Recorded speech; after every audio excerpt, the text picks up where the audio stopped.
पहला जो रूप है भगवान का पर रूप है। पर रूप माने वैकुंठ में रहने वाले, वैकुंठाधिपति भगवान।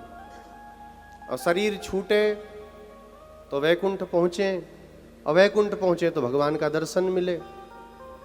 इतने तो सुकर्म हम लोगों के शायद अभी हैं नहीं। हो रहे हैं, कथा में बैठे हैं, तो इससे बड़ा सुकर्म क्या होगा, इससे बड़ा सुकृत नहीं हो सकता। लेकिन जब जाएंगे, अभी के अभी मिलेंगे क्या वैकुंठनाथ भगवान? जैसे मुक्तों को भगवान दर्शन दे रहे हैं, शेष के आसन पर बढ़िया एकदम ऐसे हाथ रख करके शंख चक्र पकड़ के बैठे हैं, वो रूप अभी दर्शन हो जाएगा क्या? नहीं हो पाएगा। तो पर रूप भगवान का जो 5 रूपों में पहला रूप है, वो अपने काम में नहीं आने वाला। दूसरा तो आ ही जाएगा। बोले दूसरा रूप क्या है? बोले दूसरा रूप है व्यूह रूप भगवान का। व्यूह रूप में भगवान प्रधान रूप में 4 व्यूह हैं, वासुदेव, संकर्षण, प्रद्युम्न और अनिरुद्ध। इन 4 रूपों से भगवान इस संसार की रक्षा करते हैं, पालन करते हैं, संहार करते हैं। वो व्यूहात्मक भगवान का जो श्री विग्रह है, उससे सारा संसार संचालित हो रहा है, संचलित हो रहा है। पर वो व्यूह रूप भगवान का छुपा हुआ बड़े बड़े योगी नहीं खोज पाते, तो हम लोग क्या खोजें? बड़े बड़े योगियों को दर्शन नहीं हो पाता, व्यूह रूप का छुपे हुए हैं, क्षीर सागर में सोए हुए हैं, कहाँ जाएं? दूसरा रूप भी अपने काम में आने वाला नहीं है। बोले तीसरा तो आ ही जाएगा। तीसरे में चले। तीसरा भगवान का रूप है विभव रूप, विभव अवतार। विभव कहते हैं जब भगवान भक्तों की आर्त पुकार को सुन करके कृपा करने के लिए अपने परम पद, अपने धाम से साकेत गोलोक वैकुंठ जिसका नाम है, त्रिपाद विभूति से भगवान इस संसार में पधारते हैं अवतार लेकर के, वह भगवान का विभव रूप कहलाता है। अब वो विभव रूप में राम जी भी आए, कृष्णावतार में भगवान श्री कृष्ण भी पधारे, नरसिंह भगवान, वामन भगवान अभी बैठे हैं क्या हमारे लिए? रामावतार में जो जाए दर्शन करे। अभी चलो अयोध्या, कहाँ दिखेंगे राम जी? वो तो जितनी लीला करनी थी करके अपने परम पद में पुनः चले गए। विभव रूप भी अपने काम में नहीं आया, तो बोले चौथा तो आ ही जाएगा, अंतर्यामी। भगवान सबके इधर बैठे हैं, सबके इधर बैठे हैं। इसलिए जो हम जितना नाटक करते हैं संसार को दिखाने के लिए, हम बड़े अच्छे हैं, वो अंदर सब नोट करते रहते, कितने अच्छे हो उनको सब मालूम है। इसलिए कभी भी संसार को दिखाने के लिए अच्छा नहीं बनना चाहिए। अच्छा बनना है, अपने लिए बनना है। आत्म शांति हमें प्राप्त होनी चाहिए। जरा जरा सी बात में दूसरे के उद्वेग हो गया हृदय में, ईगो जल्दी हर्ट हो जाता है आजकल लोगों का। ईगो दिखता तो नहीं है, लेकिन दिखा बहुत कुछ देता है। ईगो दिखता है क्या किसी को? नहीं दिखता, पर दिखा बहुत कुछ देता है। घर के घर बर्बाद हो जाते हैं, खत्म हो जाते हैं ईगो के चलते। हमको जानते नहीं हो, अगले प्रधानमंत्री हम ही होने वाले, भले ही कोई गली में ना पहचाने। आत्म शांति बहुत आवश्यक है। और वो कब आएगी? जब नाटक नौटंकी करना हम कर देंगे बंद। भले बुरे जैसे भी हैं, ब्रसभान दुलारी तेरे हैं। जैसे हैं वैसे के वैसे चले गए भगवान के पास, जैसे हैं वैसे के वैसे ही लोगों को भी दिख रहे हैं। अगर हमको ये लगता है कि अच्छा बनने से हमारी प्रशंसा कर रहे हैं, तो यहाँ से अच्छा बनना है ना? इधर से अच्छा बनने से कुछ नहीं होने वाला, इधर से अच्छा बनना है। एक पंक्ति कहते हैं, दोहा, चंदन विष व्यापे नहीं लिपटे रहे भुजंग। चंदन के पेड़ में सांप वगैरह जाके लिपटते हैं, ठंडा होता है ना चंदन, खुशबू भी आती है। और जब लपटेगा सांप तो अपना तो काम करेगा ही, फूं मारेगा, उसमें जहर भी छोड़ेगा। लेकिन सांप के जहर से फूंकार मारने से चंदन गर्म नहीं हो जाता। होता है क्या गर्म? कि ये मुझे फूंकार मार रहा है, मैं गर्म होकर जलाऊंगा इसे। चंदन अपने स्वभाव में रहता है, चंदन की तरह शीतल होना है। हम दूसरे के व्यवहार से, प्रभाव से प्रभावित होकर उसके जैसे हो जा रहे हैं तो उसकी बड़ाई है, फिर हमारी काई बात की बड़ाई। एक महात्मा गंगा जी में नहा रहे थे, एक बिच्छू जा रहा था बहता हुआ, उन्होंने बिच्छू को देखा तो मर जाएगा बेचारा, पकड़ के निकालने लगे। वो डंक मारता था, तब भयंकर ऐसे हाथ करें फिर पकड़ के निकालें। दूसरा था, बोला अरे बाबा पागल हो गए, काहे को उसको निकालते, मरने दो। बोले भैया वो एक जानवर होकर के अपना स्वभाव नहीं छोड़ता, मैं मनुष्य होकर अपना स्वभाव कैसे छोड़ूं? वो जानवर होकर अपने स्वभाव में रुका हुआ है, तो मैं मनुष्य होकर के अपना स्वभाव छोड़ दूं तो वो मुझसे ज्यादा श्रेष्ठ है।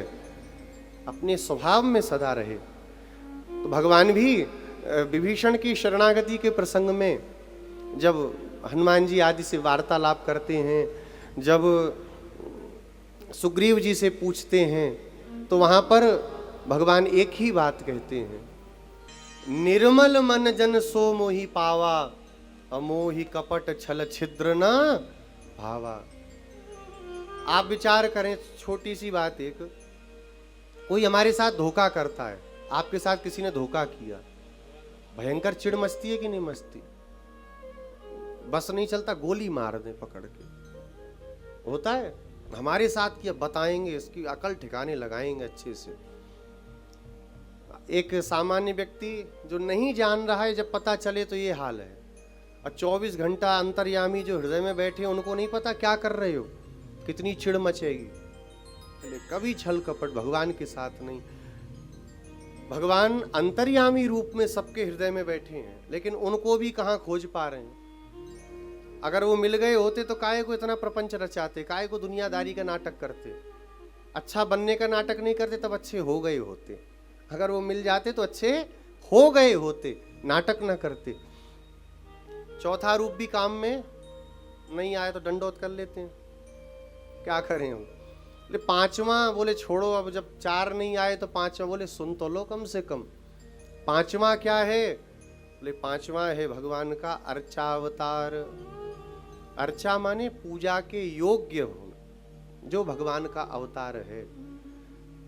ये हम लोगों का सौभाग्य है कि हमारे घर में बाल गोपाल, यशोदा मैया को, नंद बाबा को कितना तप करना पड़ा, तब जाकर के ठाकुर जी मिले। हमें तो बिना तप किए गोपाल जी घर में आकर के बैठ गए। वो अर्चावतार में साक्षात जो परम पद में बैठे हुए वैकुंठनाथ हैं, जो 4 रूपों में, व्यूहात्मक रूपों में पधार करके संसार की उत्पत्ति स्थिति पालन कर रहे हैं, जो रामकृष्ण अवतार लेकर के पधार रहे हैं, जो भगवान अंतर्यामी होकर हृदय में बैठे हैं, वही हम लोगों से सेवा लेने के लिए अर्चावतार मूर्ति के रूप में प्रकट हो जा रहे हैं। ये सबसे सुलभ भगवान का रूप है। इस रूप को पकड़ लेना तो सब कुछ हो जाएगा।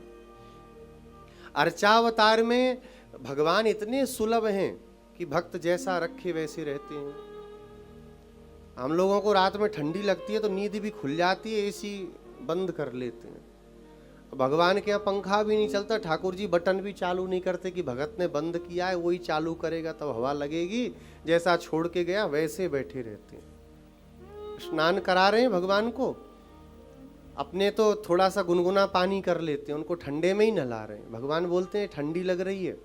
यशोदा जी के लाला कितने सुकोमल, मैया भी जब स्नान कराती हैं तो बड़े लाड़ से कराती हैं, और उनके लाला को ठंडा ठंडा नल का पानी लाए, लोटा भर के डाल दिया, वो सांस भी फूलती होगी तो अंदर ही रह जाते हैं कि इसको बुरा नहीं लगे बेचारे को। इतने सुलभ हैं भगवान, उनकी भी सेवा नहीं हो पाए तो फिर बड़ा गड़बड़ काम है।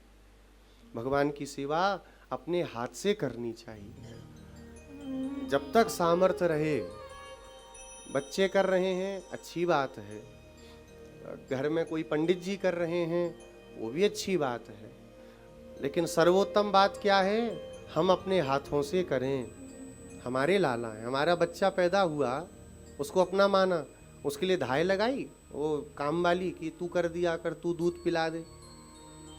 अपना माना, उसको दिन भर लेकर के ऐसे ऐसे घूमे, और यहाँ से हल्ला करते हम भगवान के भगवान हमारे, और एक दिन उनकी सेवा नहीं करते हाथ से। भगवान को अपना मानना है। दिन में जब जब कुछ खाएं तो याद करो लाला भी बेचारा भूखा होगा। छोटे बच्चों को तो ज़्यादा ही भूख लगती है, तो चले जाएं, लाला ले खा ले, उनको भी पवा दिया। अपने प्यास लग रही है, उनको एक ही लोटा सुबेरे का धरा है, वो 3-4 दिन बदल जाए तो भगवान का बड़ा सौभाग्य। ये सेवा नहीं है।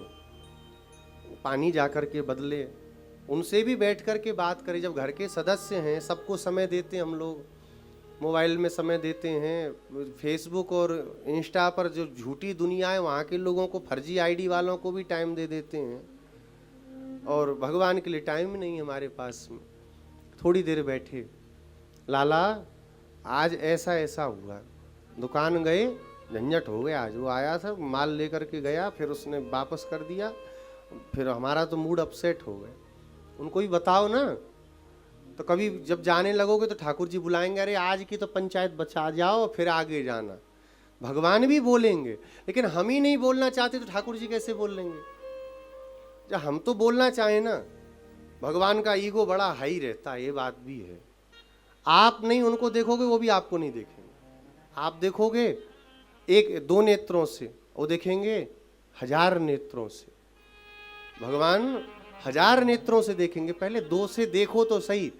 तो भगवान से भी वार्ता करें। अपने लिए कपड़ा लाते हैं बढ़िया बढ़िया खरीद करके, बोलते हैं दुकान में सबसे महंगा वाला हो, जो अभी बिल्कुल नया आया हो, कोई लेके नहीं गया, वो हमारे लिए निकालो।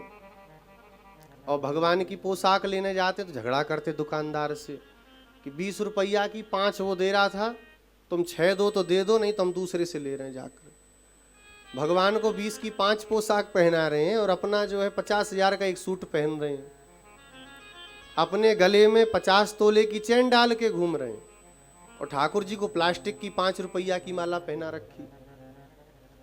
ये सेवा नहीं है। जितनी सामर्थ्य है, जितना हमारे पास में बल है, उस बल से भगवान की सेवा करनी चाहिए। जो दिया, हम बोलते हैं सब आपका है, सब आपने दिया, तो दिखाओ भी तो करके ना जीवन में कि हाँ आपका है।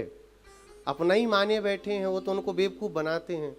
लेकिन भगवान हमारे इतने सीधे हैं, इतने भोले हैं कि उनको बेवकूफ़ बनाते हैं और बनते भी रहते हैं कि चलो कह तो रहा है। कितने तो हैं कहते भी नहीं हैं। तो 5वां जो रूप है भगवान का अर्चावतार, वह साक्षात भगवान ही हैं, और सबसे सुलभ भगवान का वह रूप है। तो जैसे श्री अर्चावतार में भगवान सुलभ हैं, ऐसे यह भगवान का यह वाणीमय अवतार है। भगवान वाणी के रूप में, भागवत के रूप में, तेनेयम वांगमयी मूर्ति प्रत्यक्षा वर्तते हरे है। भगवान श्रीहरि की वाणीमय श्री विग्रह है। हाँ, तो आपको एक निवेदन भी कर रहा था कि कभी भी भगवान के श्री विग्रह को मूर्ति नहीं कहना। कभी भगवान के श्री विग्रह को देख करके पीतल का है, सोने का है, काले पत्थर का है, संगमरमर का, ये भी कभी नहीं कहना।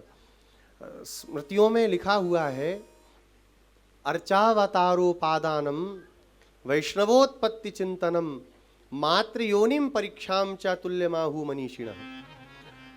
भगवान के अर्चावतार श्री विग्रह का उपादान, पीतल, सोना, चांदी, ये चिंतन करना प्रतिष्ठा के बाद में, किसी भगवान के भक्त की जाति को पूछना, वो छोटी जात का है, बड़ा भगत बना घूम रहा है, ऐसे उसको अपशब्द बोलना, इतना बड़ा पाप है जैसे कोई अपनी माँ से कहे कि तुम स्त्री हो, तुमने हमें जन्म दिया तो स्त्री के चिन्ह दिखाओ। इतना बड़ा अपराध है। इसलिए कभी भी गलती से भी भगवान के विग्रह को पीतल, तांबा, लोहा नहीं बोलना है। वो भगवान हैं, स्वयं श्री ठाकुर जी पधारे हैं, और हमारे ऊपर कृपा करके कितना बड़ा सौभाग्य कि नंद बाबा, यशोदा मैया, जिन ठाकुर जी को पाने के लिए लाखों वर्ष तप किए, जिनको पुत्र रूप में पाने के लिए दशरथ जी महाराज ने पूर्व जन्म में कितना तप किया, वो भगवान बिना कुछ किए हमारे घर में आके बैठे। उनके घर से तो बाहर भी भागते थे, हमारे घर में तो जहाँ बैठा या वहीं के वहीं बैठे हैं। तो सुलभता का दर्शन करना और भगवान के श्री चरणों में सदा अपने भाव को बना करके रखना।